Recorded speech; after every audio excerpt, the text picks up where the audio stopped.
là un personnage because he created a simple character, austère, austere but very recognizable.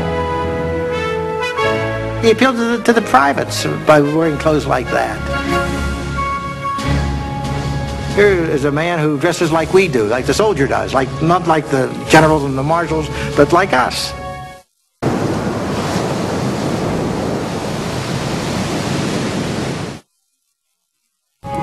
Napoleon drove his men hard, but he drove no one harder than himself. He could ride for 10 hours at a stretch, often eating lunch on horseback. He slept in a tent or under the stars, lying down on his camp bed at 8 and rising after only a few hours' sleep, to spend the rest of the night studying reports and issuing orders. He still found time to write Josephine, reminding her of his love and showering her with kisses everywhere.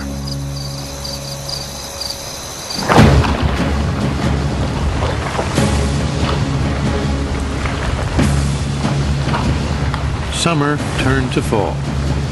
Napoleon's soldiers marched deeper and deeper into Europe.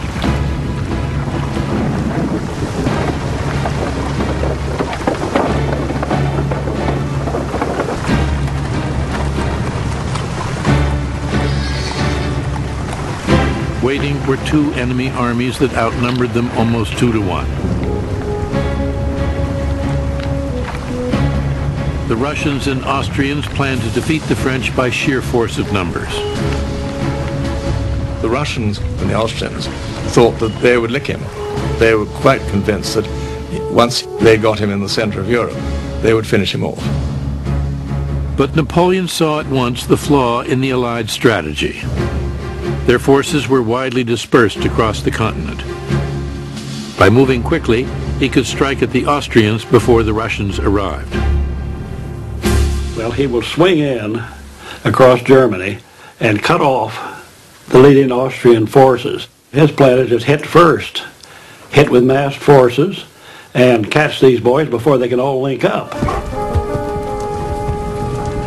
In less than 6 weeks, the French reached the Danube, catching the Austrian army of General Karl Mack by surprise.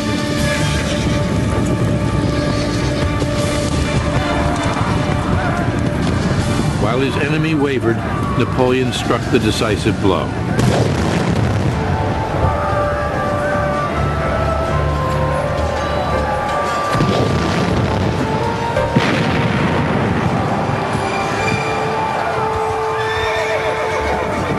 He comes down behind him, and any sensible general would have run.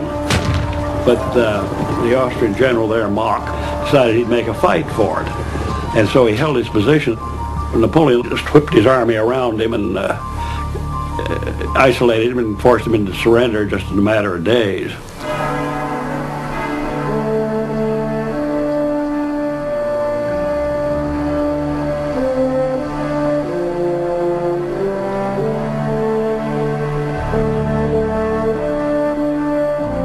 "27,000 men surrendered.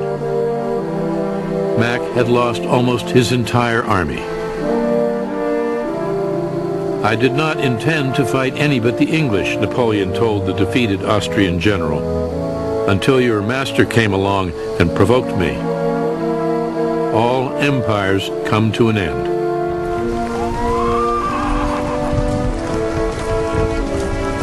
Now, nothing stood between Napoleon and Vienna. "I have been rather overdone, my good Josephine. 8 days spent in soaking rain and with cold feet have told on me a little. But I have accomplished my object. I have destroyed the Austrian army by simply marching."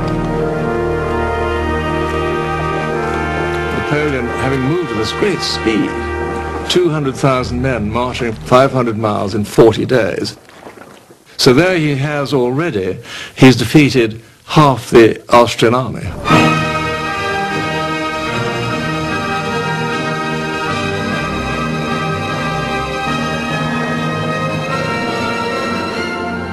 On November 14th, Napoleon led his soldiers into Vienna, capital of the ancient Austrian Empire.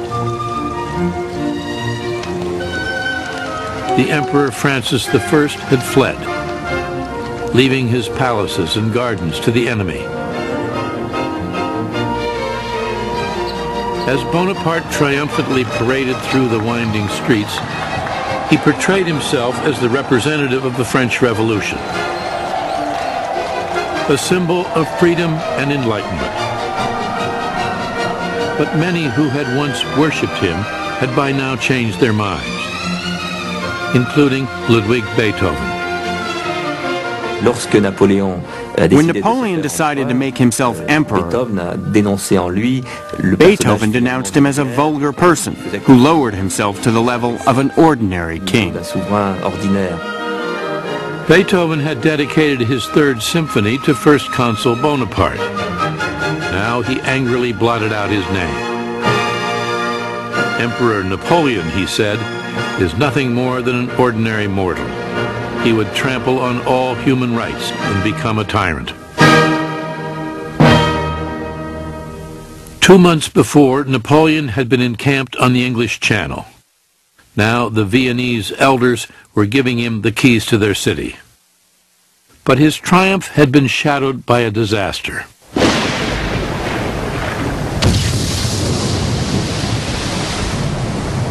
On October 21st, British Admiral Horatio Nelson had caught a French fleet at Trafalgar and utterly destroyed it, at the cost of his own life. Great Britain had lost its greatest sailor. But never again would the French challenge the might of the British Navy. Napoleon no longer had a fleet he could count on, and now in December 1805, the Grand Army itself was in danger. Although Napoleon had crippled the Austrian army and driven the emperor from Vienna, his conquest threatened to become his undoing. It is winter, it is December, it is cold, he's surrounded by a hostile population. The Russians are coming to help the Austrians. His troops are dwindling in number and in supplies. He was almost 1,000 miles from Paris. All of Europe had become a deadly trap. He was deep in the center of the continent. Prussia was now threatening to declare war. And on November 22nd, the Russian and Austrian armies finally united in a single fighting force. 90,000 allies against 75,000 Frenchmen. You might say any sensible man would have stopped and perhaps done a deal with the Russians and the Austrians. He really had two choices, either to go back or go forward. Napoleon would never go back. So he thought, one more battle. As November drew to a close, Napoleon roamed the countryside, studied the battles of Frederick the Great, pored over maps. Then he pointed to a spot not far from the little village of Austerlitz. It was a hilly field bounded by woods, marshy ponds, and small towns. Here he would make his stand. Looking it over, the emperor told his marshals, "Gentlemen, examine this ground carefully. It is going to be a battlefield. You will have a part to play upon it." 70,000 Russian soldiers would have a part to play too. Commanded by the Tsar himself, Alexander I. Just 28, he was eager, one of his aides said, to experience and win a battle, to cover himself with glory by defeating the invincible Corsican upstart. Vain, inexperienced, the young Tsar was an easy target for one of the greatest strategists who ever lived. Napoleon was outnumbered, but if he could control the battlefield, make the Tsar attack him when and where and how he wanted, he had a chance to carry the day. The battlefield at Austerlitz was dominated by a gently sloping hill, the Pratzen Heights. If I wanted to stop the enemy, Napoleon said, it is there that I should post myself.